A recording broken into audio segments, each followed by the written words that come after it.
Саламатсыздар, урматтуу Чалкан медиа каналынын көрөрмандары. 30 мартка алынган өлкөбүздөгү акыркы сааттагы жаңылыктар менен сиздерди тааныштырабыз. Баткенде айгүл гүл өскөн корукка туристтердин киришине 3 жылга тыюу салынат. Туристтер үчүн Айгүл тоо ботаникалык коргуна 3 жылга чейин кирүүгө тыюу салынат. Бул тууралуу Баткен Токой чарбасынан билдиришти. Маалыматка ылайык, мындай чара Баткенде өскөн уникалдуу айгүл гүлүн сактап калуу жана көбөйтүү максатында көрүлүп жатат. Жарандарга 1 апрелден тартып 2026 жылдын ушул мезгилине чейин ботаникалык коруктун аймагына кирүүгө уруксат берилбейт. Айгүл гүлү Баткендеги Айгүл таш тоосунун беттеринде гана өсөт. Ал тоо Баткен шаарынан 17 чакырым алыстыкта жайгашкан. Жыл сайын апрель айынын башында алгачкы гүлдөрүн ачат. 12 апрелден тарта айгүл гүлдөп, ал 2 жумага гана созулат. Белгилей кетсек, Айгүл таш мамлекеттик коргоонун аянты 253,9 гектар. Айгүл гүлү 1978 жылы СССРдин, кийин 2004 жылы Кыргызстандын Кызыл китебине киргизилген. Таңга какча, курал, массаж салону боюнча кармалган милиционерлердин видеосу. УКМК массаж салондорун калкалаган деп Бишкектин 1-май райондук милициясынын 3 кызматкерин кармаган учурдун видеосун жарыялады. Кадрда милиционерлердин үйүн, иштеген жерин жана массаж салонун тинтүү учурунда ири суммадагы акча, курал-жарактар чыкканын көрүүгө болот. Атайын кызмат кармалгандар Борбор калаадагы массаж салондорунун ээлеринен акча алуу үчүн туруктуу коррупциялык схеманы уюштургандыгы аныкталганын билдирген. Алар негизсиз рейдтерди жүргүзүп, салон ээлеринен калкалайбыз деп ай сайын ак алып турушкан. Бул иш ачыкталгандан кийин 1-май райондук ички иштер башкы башкармалыгынын башчысы Мирлан Ниязалиев, анын ыкчам иштери боюнча орун басары Улан Орозалиев, кадр иштери боюнча орун басары Эрмек Момуналиев жана Бишкек шаардык ички иштер башкы башкармалыгынын кылмыш иликтөө башкармалыгынын башчысынын орун басары Улан Бектемишев ээлеген кызмат ордунан бошотулган. Көп өтпөй эле алардын ордуна жаңы жетекчилер дайындалган. Москва шаарындагы мекендештер үчүн сизге жакын арада Казакстанга кирди-чыкты кылуу зарылчылыгы жаралса, биз жардам беребиз. Жолго чыгарда документ боюнча бардык көйгөйлөр чечилет. Аягына чейин өзүбүз алып кирип чыгабыз. Кененирээк маалымат алуу үчүн ушул номерге байланышыңыз. +7977 412 67 33 +7987 772 47 54. Унаалар ыңгайлуу, жолдо кыйналбайсыз. Кара Суудагы мектепте 43 окуучу атыр жытына ууланып ооруканага түштү. Окуянын чоо жайы Ош облусунун Кара Суу районуна караштуу Шарк айыл өкмөтүндө 43 окуучу атыр жытына ууланды. Маалыматты Билим берүү жана Илим министрлиги тастыктады.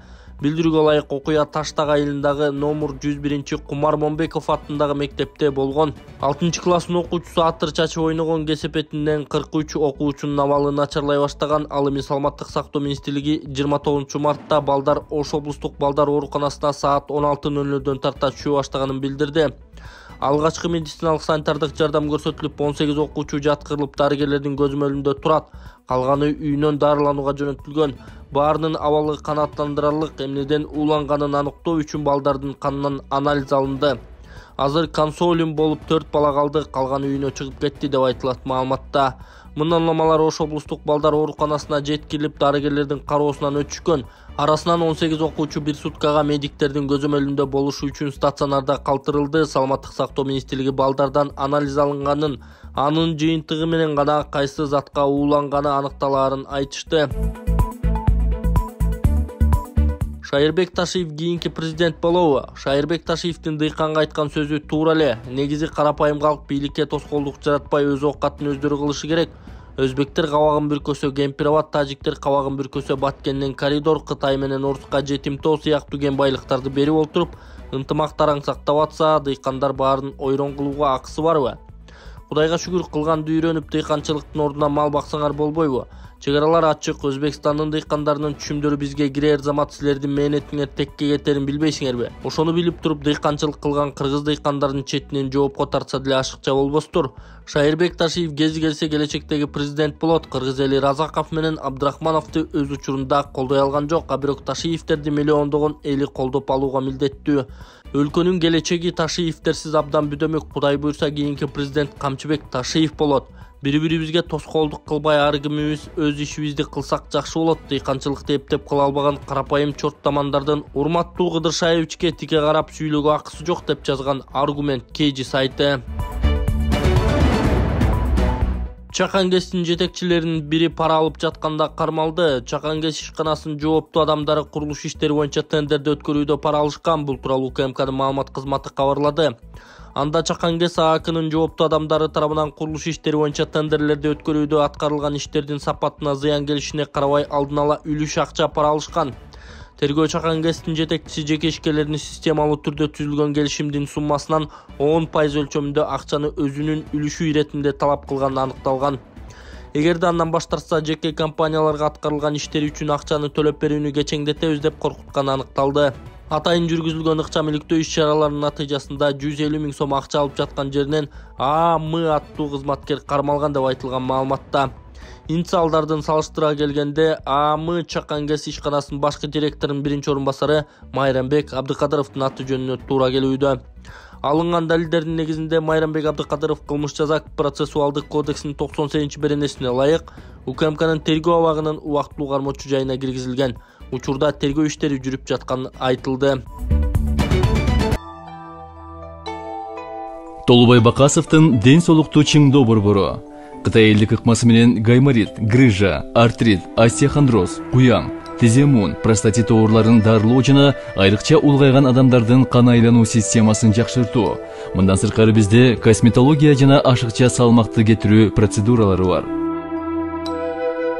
Гайморитти дарылоо ыкмасы мурун көңдөйүндөгү ириңдерди жибитүү үчүн от жагуу, андан соң табигый таза чөптөн жасалган порошок менен ириңди сыртка алып чыгаруу. Грыжа, остеохондроз, тизе муун жана суук тийген ооруларды дарылоо ыкмасы. Ооруган жерге гандин, же жөнөкөй тил менен айтканда, дары чөптөргө сугарылган таякчалар менен массаж жасоо. Андан кийин от жагуу. От жаккан соң атайын табигый чөптөрдөн жасалган дары майларын шыбап, денедеги токсин, туз жана вирустарды чыгаруу. Дарылоо мөөнөтү болжол менен 10 күн. Келип 100% кепилдик менен ден соолугуңузду чыңап кетиңиздер. Кененирээк маалымат алуу үчүн экраныңыздардагы номерге кайрылыңыздар. Ошто 19 банкоматты тоноого шектелип 2 киши кармалды. Ош жана Жалал Абад облусунда 19 банкоматты талкалап ичинен акчасын уурдоого шектелип 2 киши кармалды. Бул тууралуу 30-мартта Ош шаардык милициясынан билдиришти. Маалыматка ылайык шектүүлөр 2022 жылдын январь айынан 2023 жылдын февраль айына чейин Ош шаарында Ош облусунун Өзгөн, Кара Суу, Ноокат райондорунда жана Жалал Абад облусунун Базар Коргон районунда 19 банкоматты тоношкон. Кылмышка шектүү катары Ош облусунун тургундары кармалган. Шектүүлөр тергөө иштери аяктаганга чейин Ош шаардык номер 5 тергөө изоляторунда болот. Экөө тең мурда бир нече жолу сот жообуна тартылышкан, кылмыш чөйрөсүнүн идеяларын колдошот деп белгилешти Ош шаардык ички иштер башкы башкармалыгынан. Учурда тергөө иштери жүрүүдө. Садыр Жапаров Кытай Компартиясынын мүчөсүн кабыл алды. Президент Садыр Жапаров 30-мартта Кытайдын Коммунисттик партиясынын борбордук комитетинин саясий бюросунун мүчөсү Ма Синджуйду кабыл алды. Кытай Компартиясынын өкүлү Кыргызстандын аймактары менен кызматташууну активдештирүүгө ниеттенип жатканын, бул маселе күн тартибинде турганын белгилеген. Жолугушууда Садыр Жапаров Кытай Кыргызстандын негизги соода жана инвестициялык көнөктөштөрүнүн бири экенин белгилеп, Кыргызстан менен Сувар, Синьцзян уйгур автономиялуу району ортосундагы соода жүгүртүү көлөмүнүн өсүшүнүн оң тенденциясын айтты. Кытай Кыргызстан Өзбекстан темир жолун куруу долбооруна токтолуп, бул Кыргызстан менен Сувар ортосундагы соода экономикалык кызматташтыкты тереңдетүүгө салым кошуп, экономиканын башка тармактарында өнүктүрүүгө да мультипликативдик таасирин тийгизерин белгилеген. Мындан тышкары кытайлык компанияларды Кыргызстандагы инвестициялык долбоорлорду ишке ашырууга катышууга чакырган. Кытай Компартиясынын өкүлү өлкөлөр ортосундагы өткөрмө пункттардагы инфраструктураны жакшыртуу демилгесин колдоп, алардын санын көбөйтүүгө кызыктарлыгын айткан. Кытай Кыргызстан Өзбекстан темир жолун куруу долбоорунун 3 тарапка тең чоң экономикалык маанисин белгиледи. Муну менен катар энергетика, медицина, маданият, туризм тармагында кызматташуунун мүмкүнчүлүктөрү боюнча сунуштар айтылып, Кытайдын жогорку окуу жайларында Кыргызстандан барган студенттерди окутууга квоталарды көбөйтүү сунушталды. Бишкекте көмүскө зергерчилик цехтери аныкталды. 2,5 кг алтын жана 70 кг күмүш алынды. Улуттук коопсуздук мамлекеттик комитетинин маалыматына караганда, Бишкек шаарында жашуун зергерчилик цехтеринин ишмердүүлүгү аныкталды. Айрым ишкерлер Финансы министрлигине караштуу Баалуу металлдар департаментинин кызмат адамдары менен жең ичинен сүйлөшүп алып, зергер буюмдарын маркалоонун милдеттүү жолжобосун өтпөй, тиешелүү салыктарды төлөөдөн качуу максатында колго жасалган зергер жабдууларды колдонушкан. 28 мартта козголгон кылмыш ишинин алкагында жана сот органдарынын санкциясынын негизинде жашуун секторде зергер буюмдарды жасап жаткан даректерде тинтүү иштери жүргүзүлүп, натыйжада жалпы салмагы 2,5 килограммдан ашык алтын жана алтындан жасалган зер буюмдар, 70 килограммдан ашык күмүштөн жасалган зер буюмдар табылган. Иштин жагдайы боюнча тергөө тарабынан 50дөн ашык адам суракка алынган. Мындай мыйзамсыз аракеттердин натыйжасында өлкө рыногуна жасалма үлгүдөгү зер буюмдардын олуттуу көлөмү чыгарылууда. Бул өзгөчө ири өлчөмдө милдеттүү салык төлөмдөрүн төлөөдөн качууну билдирет. Азыркы учурда бул ишке тиешеси бар кызмат адамдарынын чөйрөсүн аныктоо багытталган тергөө ыкчам иш-чаралары жүргүзүлүүдө деп айтылат маалыматта.